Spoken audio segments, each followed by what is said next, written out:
Hi, welcome back to my channel, and this is a sound off on the Real Housewives of Potomac. Okay, so we pick up at the GNA event. Giselle is kicking the women out. They're trying to plead their case to Ashley, like, oh my God, we got here at 8:03. It's 8:03, and you're kicking us out. And Ashley's like, I don't know what to tell y'all. And like I said last week, when she asked you guys to leave, y'all should have just left. Y'all should have just been like, okay. Flip your hair and keep it pushing because y'all look good, and let them cameras watch y'all walk up out of the event. Y'all sticking around to plead your case for what? For why? They don't want you there. Go. As Mia's walking out, she's saying, this is tasteless. I don't do tasteless, and I don't do classless either. And I'm like, yes, you do. You saying this like we don't know you. Okay, Mia, your whole everything is tasteless and classless. Now, I don't know if y'all caught it, but Mia was low-key dragging Giselle in that Sprinter van. She said that lady has Willy Wonka furniture. Now this Mia you were on point with, because I was cracking up. You ate that one little thing. You really did though.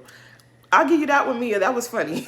Okay, so this scene at Stacy's house between her, Jassy, Ashley, and Karen, I was really here for it. Okay. Jassy especially, I like her. I really hope she don't do something later on that make me be like, ugh. But as of right now, I'm really liking her. So y'all saw it. She was sitting in the kitchen and Ashley rings the doorbell and she's like, please God, let it be Karen. I don't want to see Ashley just yet. But of course it was Ashley and she rolls her eyes. But as soon as Ashley comes in, she apologizes to Ashley and she says, although you were not welcome into my Sprinter, I do apologize for closing the door on you. I thought that was very mature and adult of her. But why Forehead immediately lies and says, yeah, because girl, I woke up really sore today. Then Jassy was like, no, you didn't, because I reenacted and I realized that it closes very softly. So no, I did not injure your arm. Your arm is not sore because of me. And then she was like, well, you didn't know that when you closed the door. So you just lied? If she had not clocked you, how long and how far would you have taken this lie? I cannot stand Ashley. Ashley is just, ew. Why would you lie like that? Girl, anyways. I low-key wish your arm really was sore. I really wish the door would have whacked you for lying like that. Because why were you even trying to enter their van after you just kicked them out of your event? Why would you be asking one for donations after you just kicked them out of your event? Child, y'all don't be making no sense. Anyways, Karen walks in on them arguing and Ashley immediately switches her energy to Karen, but Karen stay ready. One thing about Karen Huger, even when she's getting on my nerves, is she always has a read in the chamber, okay? She don't ever leave home without a read. She always got one, and she always got one for Ashley. Y'all saw what happened. Baby, the way that Karen and Stacy jumped on Ashley's bunions, I about fell out. I thought that was hilarious. Stacy said Ashley is a beautiful woman, top to ankle. Why did she say that? Why did she say that? I'm sorry, but that bunion commentary was hilarious to me. I was cracking up. But Ashley really took her foot with the shoe attached to it, put her dirty foot on that lady's kitchen counter. That is not Potomac. That is not Potomac. Like, why would you do that? Just no class. That's not etiquette at all. I was waiting for someone to call her out on that. I hope they get your ass at that reunion, because that was nasty. Damn dirty gal. Like, why would you do that? Sheila, this how you raised your daughter? Anyways, I didn't appreciate Ashley's digs towards Karen. I think she said it in the confessionals at the party still. I don't remember. But I didn't appreciate her commentary towards Karen, because she was trying to say like, oh, Karen is always saying how, you know, her parents' death affected her and look what she did to Giselle. Like I told y'all in the last video, I really don't care nothing about that, okay? Because Giselle behaved horribly towards Karen when Karen was going through those moments. She didn't care about Karen's feelings. She didn't care about her parents. So I really don't understand why Karen is supposed to care about Giselle and her feelings and her loss. You didn't care about Karen's. You apologized to Karen backstage at the season 3 reunion. That was like the week that she buried her dad. And then you went into season 4 and you started back up with Karen.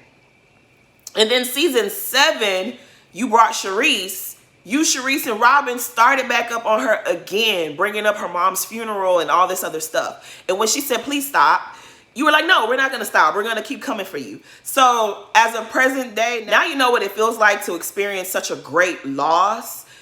You want Karen to be mindful of how you feel. She is mindful. She's mindful of how she felt when you stepped all over her feelings when her father died and her mother died. She is being mindful. In the words of Ashley, it don't feel good, does it?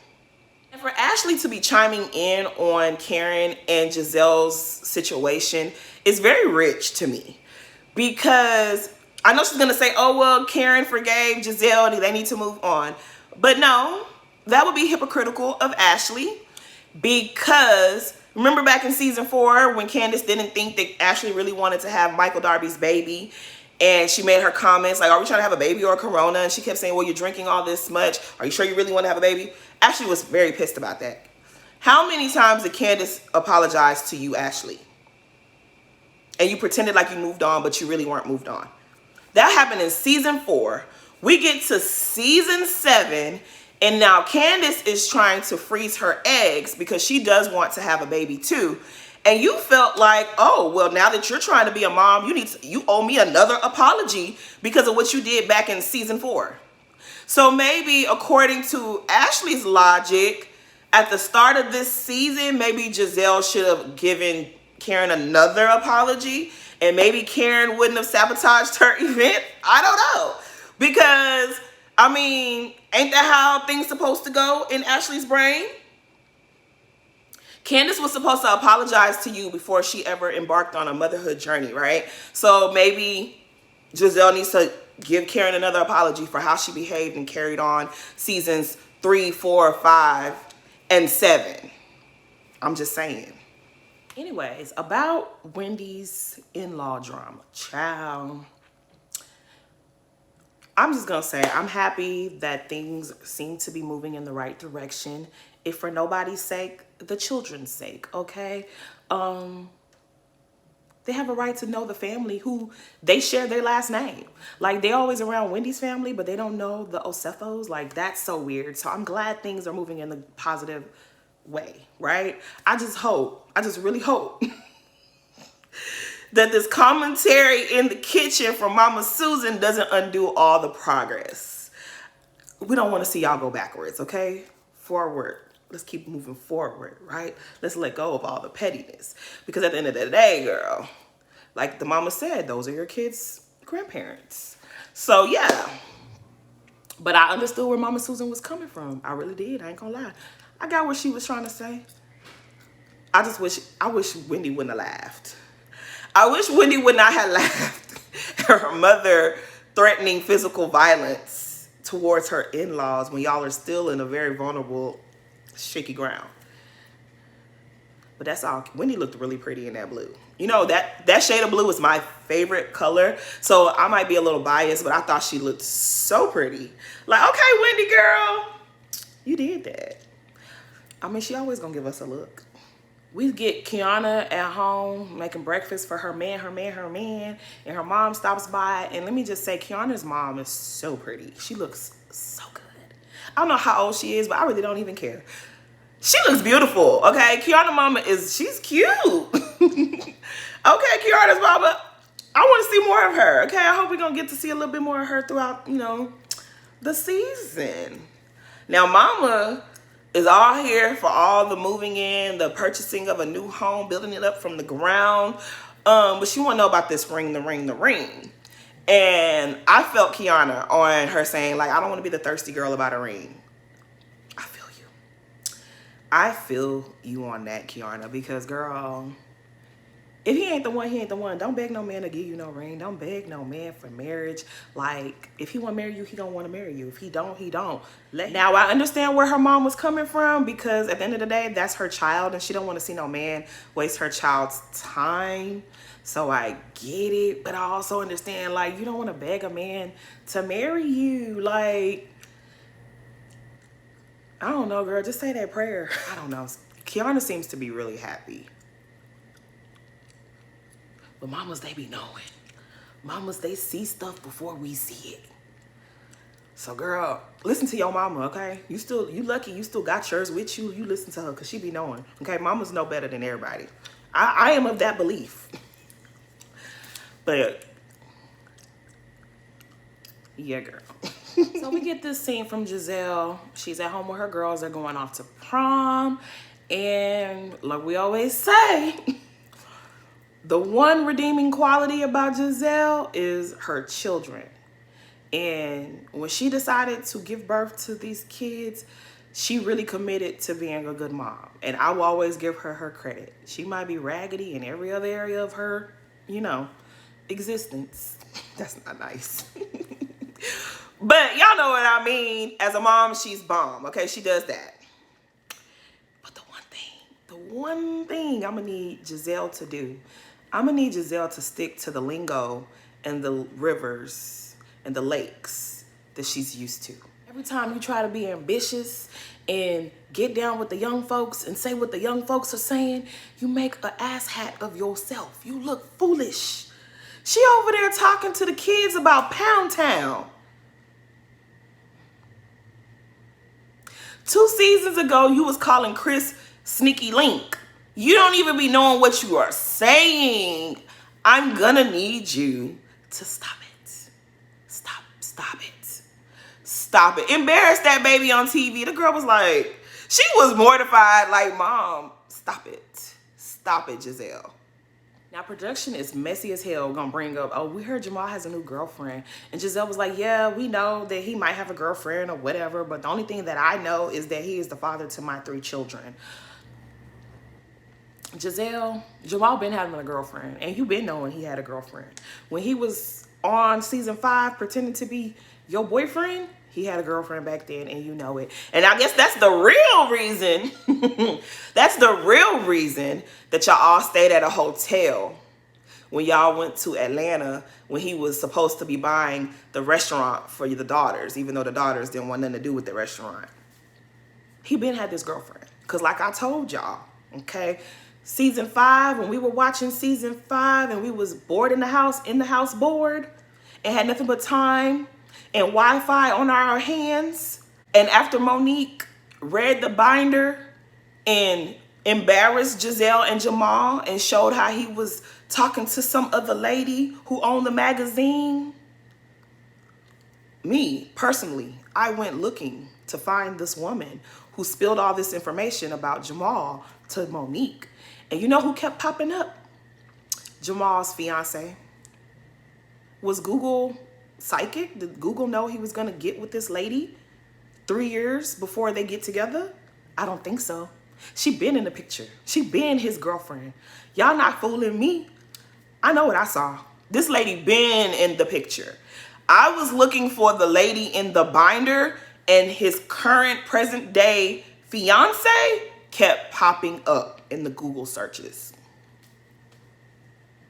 And I went to her page too, and I didn't see no trace of Jamal, but I was like, why you keep popping up? And I have screenshots. I'm just saying. Okay, I've been in grown folks' business a very long time. You ain't fooling me.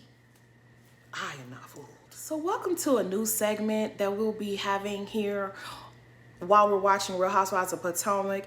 And it is called Clocking Mia's Lies. Because Mia,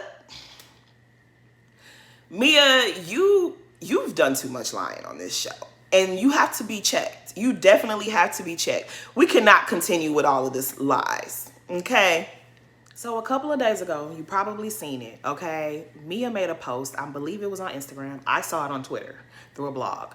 But Mia wrote this long-ass story about how basically trying to say that she met Gordon when she was 19 and basically trying to say he groomed and he was a predator and he groomed her and he forced her to get married and forced her to stay married and abused her and cheated on her and did all these things.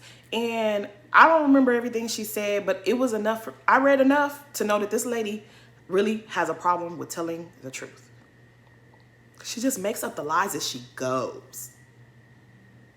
She said she met G when she was 19. But in last night's episode, she said that she moved to North Carolina with Ink when she was 19.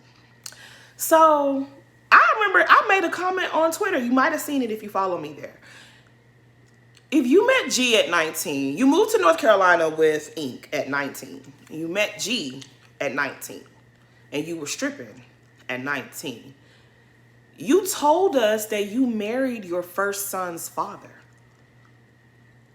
When did that happen? So you moved to North Carolina with Ink at 19. You also met Gordon at 19. But somewhere in the mix of that, you found time to get married to a whole nother man and have his child. Then divorce him. Then get back together with Gordon. Were you with Gordon the whole time? And were you with Ink the whole time? Does your child really belong to the man you claim you married and had a child with? Or is your first child Ink's baby as well? I got a lot of questions. Because you definitely told us when you first came on the show, season 6, that you had married your first child's father. And he was really childish and he was controlling. And that's why you guys got a divorce. You said that when you were having your baby, he was down the street playing video games. You also said, remember when she was trying to come for Wendy and Eddie's marriage and was like claiming that Eddie was like smitten with her and that's why he couldn't look her in her eyes, and was saying that Wendy was too controlling of her husband and she needed to tighten the grip. The last time a man like that had a grip on her, she had to divorce him. Y'all remember she said that? Because I remember it. I remembered it all. I remember it all. I remember those lies. That's what you said. And so now you're telling us, you're rewriting the story. And you're excluding your first husband and your first child. And now here is Ink and here is Gordon. But there's a whole lot of story in between. I'm confused. I'm really, really, really confused. Because now you're making it out to be as if Gordon was this monster. And I'm not here to defend Gordon. I just want to get to the truth. That's all. But you said that Gordon was married to his third wife. And he followed you down to Miami when you were on a girls trip. And y'all was dipping and doing it on the beach in front of an audience of people. That's what you told us, Mia. Now the story done changed. The story done turned into something different. He sought you out because he knew you would make him a rich, kept husband. Mia, do you be hearing the stuff that come out of your mouth? Because, girl, what are you talking about? Mia's stories and her lies and her timeline, they don't ever be on one accord.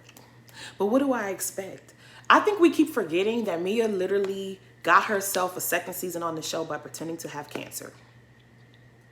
So are we expecting the truth from her ever?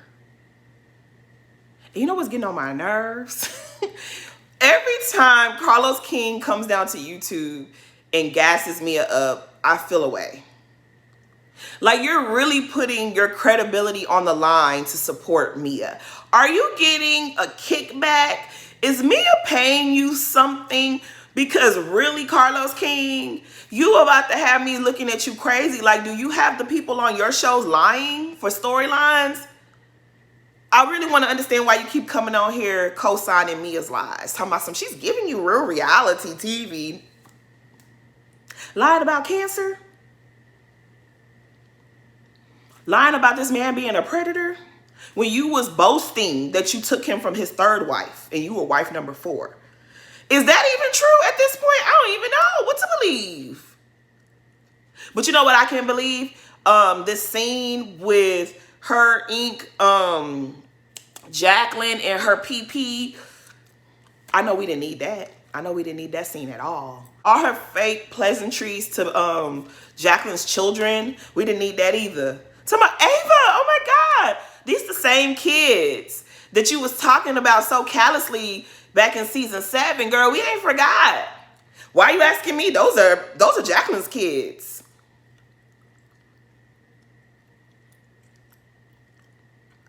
I can't with Mia. I just really cannot. But I'm going to have fun clocking all her lies, okay? I am. I'm going to have fun with this. I'm not going to let nobody forget all the lies that Mia has been telling. I'm not going to forget, And I'm not gonna let y'all forget. I'm just saying. So Stacey and this man, child, it's giving awkward. It's giving uncomfortable. It's giving uninterested. It's giving he don't want to be there. It's giving that man don't want you. It's giving that's not your man. Down to Twitter, the people are saying that man wants a man and he don't want you. Now, I'm not going to go that far because I don't know that man. I'm not going to go that far. But I could believe it. The people are also saying it's giving Kenya and Walter season 5 down to Roa. It is. Now, I wasn't going to say it, but since everybody on Twitter saying it, I was like, well, shoot, I might as well because that's how everybody's feeling. And I'm definitely feeling the same vibe. It was uncomfortable to watch. I was like, Stacey, girl, what's tea?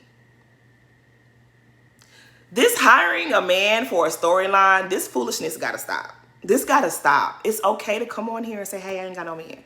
I'm focusing on X, Y, and Z. I don't got no man right now. But dudes is definitely choosing. Look at me. Like, and that's what's embarrassing. It's like beautiful ass women pretending, hiring these men to come on the shows to pretend to be their love interest. And then when they get on camera, these men are like grossed out by y'all. You would fare better as just coming on solo. Come on by yourself. I don't think y'all realize how foolish y'all look when y'all bring these men on the show and the men are grossed out by y'all. It didn't work for Kenya. Why do you guys continue to do it? At least hire a man that is feeling you, okay? At least hire a man that's really your homie and y'all gonna get this money together and y'all gonna look, you know what I mean? It almost worked. Let me shut up. I'm not gonna go there. Let me not take it somewhere it didn't need to go. But back to Stacey. Stacey, it's okay to be single. It's okay. You're going through a divorce. You got to figure out life, how it's gonna look for you and your child. You know, it's okay. But that man, I really hope that you're not like in love with him because that man don't want nothing to do with you, child. Like, he just seemed uncomfortable. He probably didn't like to lie. Some people don't like to lie. Some people just don't like abort mission. Like, leave, stop with this. Stop with this. This just looks stupid. Like, you're better than this. Okay, so Giselle getting the ladies together to have lunch. I thought this was cute, okay? I think her apology to them for kicking them out of the GNA event was weak. But the lunch setup, it was nice. It was cute. I liked it. Her saying that she needed to get Jazzy and Stacey away from Karen is annoying me because you did this already. This is getting redundant. You did this when Mia first came on the show. Like, oh, I need to get Mia away from Karen because Karen is up to no good. You always think somebody plotting. Everybody is not you. Like, I didn't get that. I didn't get what she was trying to say. Like, you feel like Karen is trying to turn the women against you. You do that all by yourself. So I didn't get why she was saying that. I think her and Ashley just be saying stuff just to say something. But like I said, the lunch was cute. Really did nothing special happen. I did enjoy Stacey checking Ashley. That I did enjoy. Baby, Jazzy clocked Giselle and Stacey clocked Ashley, and that was needed. I'm here for it. I really am enjoying how outspoken these newbies are. I like them. I really... Stacey is a question mark beside her, but so far, I'm liking the newbies. Okay? Stacey let Ashley know, like, homegirl, do not play with me, okay? Don't let all of this put together, news anchor, bougie, I don't even know who cuts my own grass. Don't let all of this fool you, girl. I'm gonna put you in your place when you get out of line. And I enjoyed that. I love that about Stacey. And I know a lot of people were feeling like Stacey was overreacting with Ashley. No, that's what boundaries look like. That's what boundaries look like, okay? Ashley has a habit, her and Giselle have a habit of trying to coach people through storylines and tell people's business, and it's not needed, okay? The lady is coming on this show. She's in charge of her storyline and how she wants to be portrayed on this show. If she tells you something, that doesn't mean you go and tell everybody else. Let her speak for herself. She has a mouth and she knows how to use it. She gets paid to speak. So let her tell her own story. That's one of my pet peeves. Maybe the rest of you won't get it, but that is one of my pet peeves. I talk about my mom on this channel a lot. And if she was living, that is the fight that she and I would be having every day. Oh, I love my mom with every fiber of my being, but that lady would tell my business and I would be so annoyed with her. Ugh, that used to get on my nerves. I remember when I got my first job, they hired me, I think back in like a September time, but I wasn't going to be added to the schedule until like the end of October. So I wasn't telling nobody that I got hired because this was like my first job, and it was a long story, but pretty much a family member we should call her the mouth of the South, because that lady's mouth is huge, okay? She tells everybody's business. My mom was gonna tell her. And I'm like, can I tell my own news? Can I tell my own news? My mom did not understand why I was getting the way that I was getting.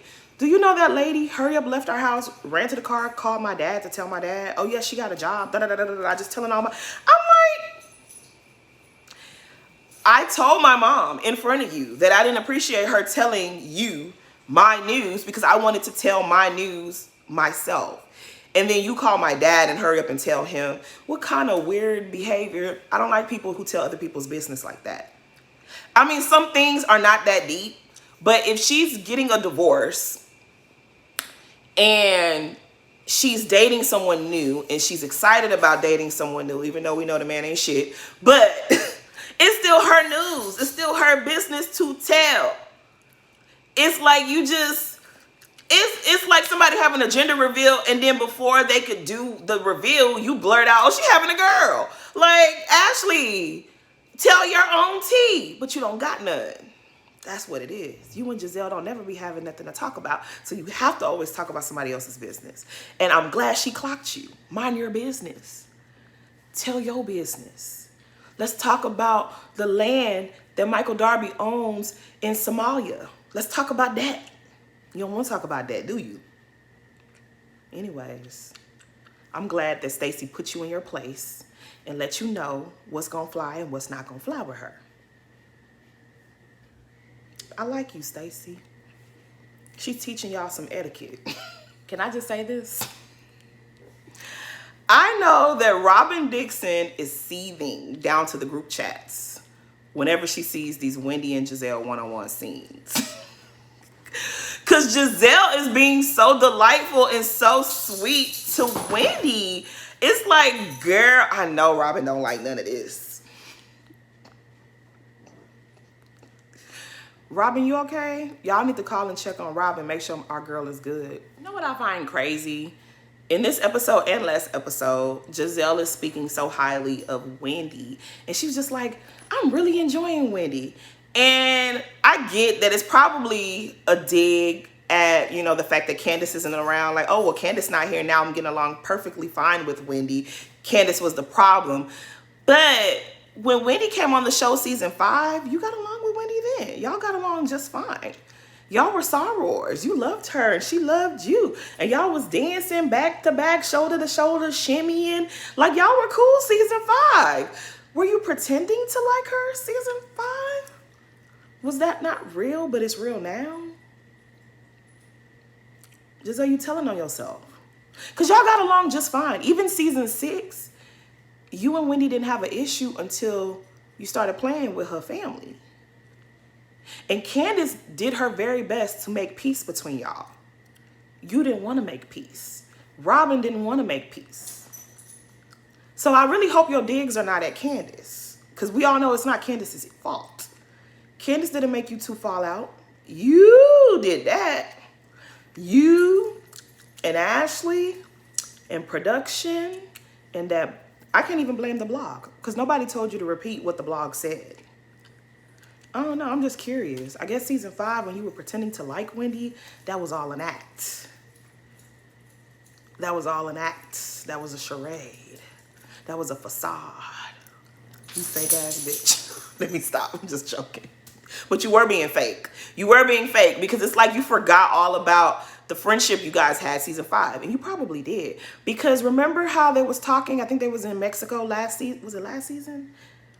Wherever the hell they was at last season, I don't remember. They were at the table, and Wendy was explaining, I think to Kiana, she was explaining to Kiana how Giselle and her were friends, and Candace and Robin were friends. So when you see us, there was a real friendship there, and Giselle was looking at Wendy like she didn't know what she was talking about. So I guess I answered my own question. You pretended to like Wendy season 5 because she wasn't on your radar. You had other fish to fry. We see you, Giselle, you not low. We see all the ladies going to North Carolina. This is Mia's trip. She said this is the place where she and Ink ran off to after high school when they was 19. Probably another lie, but we gonna let her make it for now. And when all the women arrive, they have these weird car assignments. I thought that was interesting. But let's get into Mia and Karen. Now, let me say this. If I hear Karen say one more time that she wants to see who's really her friend and who's going to soldier for her, Karen, I'm going to drag you.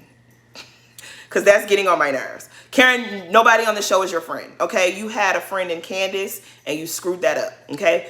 Nobody went as hard for you as Candace Dillard Bassett, okay? Candace had your back and you stabbed her in hers, okay? So nobody here is your friend. Everyone here is an acquaintance and a coworker, and no one here is your friend, okay? And you might have got a piece of a friendship with Kiana and a piece of a friendship with Wendy, but them hoes better not trust you. But them girls better not trust you. I know that much. However, okay, you get on my nerves with this. I want to see who's gonna soldier for me. You are in the wrong here. And while I have grace for you, Karen, you're going to get on my nerves if you keep saying, I want to see who's really my friend. That's going to get on my nerves. I understand that you're fighting the case. And I'm going to say this too. Can I say this? I know what it feels like to be in a really bad headspace. I will never forget. This was like maybe 2 years after my mother passed away. And I had a lot going on. I had a whole lot going on. I was moving out of my apartment and I was moving back into my mom's house with my little brother and my grandmother. And I remember I was leaving work one night, leaving my apartment. I had to make a left turn to the storage facility. And when I say all these places were within a 5-mile radius, like I was very familiar with where I was at, okay? This is the city and the side of town that I grew up, everything in this area, like I should be able to drive there with my eyes closed. That's how familiar I am with this stretch of road. I make a left turn. Normally I would keep going straight to my mom's house, but I made this left turn. And for like a split second, I lost my shit. Like I literally lost my shit. Like I was driving and then I just like, oh my God, I'm going the wrong way. Where am I going this way? So I turned and I switched lanes and then I'm like going back and forth. And then for a second I was like, oh my God, where am I at? I'm lost. I'm not lost. I was just so stressed out that I literally lost my shit for like a minute. Like I was out of it. And thank God nobody else was on the road, because I don't know how that would have turned out. So when I say I have compassion for Karen, I know what it's like to be going through loss and grief and stress, and you just got a million things on your plate and you just lose your shit for a second, and it could be a bad move, right? So I have grace for Karen. I'm not willing to accept that Karen was pissy drunk getting behind the wheels, because I really don't think that that's what happened. I believe she had a drink or two. I believe she was in an emotional state and she was probably crying, lashes falling in her eyes, tears welled up. She did have a little bit to drink. She's upset with Ray. She's upset with different things going on, and she had a moment and she messed up. But that's still her fault, because if you knew you was feeling like that, you probably shouldn't have gotten behind the wheel of a car. You shouldn't have. You just should not have done that. But like she keeps saying, this is a legal matter. This is an open case. Present day, it is still an open case. For Mia and Ashley and Giselle to keep asking her about it is pissing me off. We all know the last time someone was opening their mouth and speaking freely about an open case, They went to jail. They went to prison. Teresa and Joe Giudice sat up and gave Andy Cohen an interview. And guess where they ended up? In prison. Jen Shah came on TV and was discussing her case. And where is she right now? Serving time in federal prison. Now, people may think, oh, it's not that big of a deal, but I'm sure Karen hired an attorney and her attorney told her to shut up. So for Mia to think that anyone wants her advice, anyone wants her opinion, anyone is listening to anything she has to say, is quite bold and it's annoying. Oh, the first step is admitting you did it. No, the first step, Mia, is to realize no one takes you serious.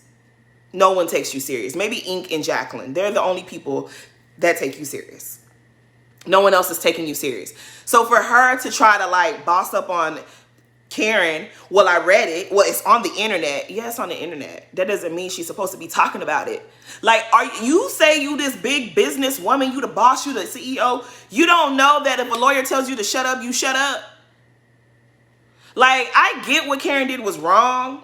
And you know, like I said, I'm not of the belief she was pissy drunk, but maybe some of you are of the belief that she was pissy drunk. Either way it goes, you don't go on TV and piss off the judge, because guess what? The judge will hear about these scenes. What she's supposed to do is just don't say nothing. But like I said earlier, if I hear her say one more time, I want to see who's going to soldier for me. Karen, girl, I'm going to lose all the grace I have for you. I am. Because it's like, shut up. You know you did wrong. And these people are wrong for trying to provoke you to speak on something. I just don't want to see this no more, right? I feel like the conversation that really needs to be had is we all have gotten behind the wheel of a car when we had no business doing it. Whether you were sleepy, whether you were angry, whether you were emotional, whether you had just one or two drinks and you thought you were good, but you weren't good. We have all gotten behind the wheel of a car when we had no business getting behind the wheel of the car. And that is the conversation that needs to be had. I'm not saying that Karen gets a free pass, because she doesn't. She doesn't. She clearly had some drinks. But at the same time, I know that the judge denied her motion to dismiss or whatever that they filed. But I'm going to be, like, let's just be honest here. If you were drinking, you had some wine, and you were emotional, and then you get into a car accident, you're going to be disoriented. You are. So, like I said, I'm not of the belief that she was pissy drunk, but I am of the belief that whatever she was, whatever state that she was in, she had no business driving. And for that, Karen, you were wrong. You were wrong. But I don't want to hear Mia, of all the dumbasses on this show. Mia is the biggest dumbass. For her to think that she has something worth saying or what she has to say is worth listening to, girl, bye. Like, I was getting so annoyed watching that scene. Like, it's on the internet, Karen. Girl, who you think you are? Go away from us with this. Like, for real. Anyways, y'all, that's really all I had to say. I got more to say, but this video getting a little too long, and we don't need all of that, okay? Let's save something for next episode. Please like, comment, and subscribe. Thank you to all the people who've been subscribing. I've got a couple of new subscribers, so thank you to y'all. But yeah, please share my video if you will. See you next video.